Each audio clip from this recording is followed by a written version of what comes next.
3,000 miles from home, trying to say that I will get there soon. 30 days I walk down this way, singing my madness to the moon.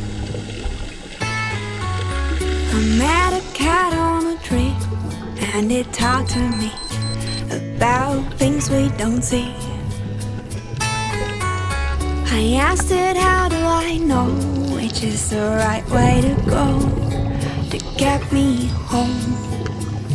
And it said, don't look for a reason, don't look for another way, 'cause anyway we'll get you home. You can't get lost if you don't know where you go, and anyway we'll get you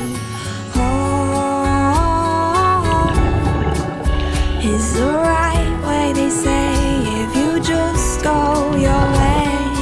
Oh,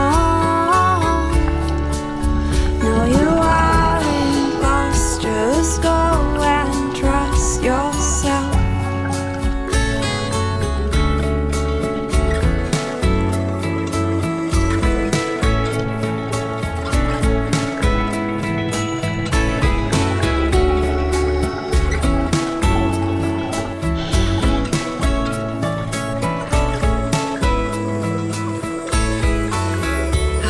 So lost in life, felt like I'd never arrived. My perspective was wrong.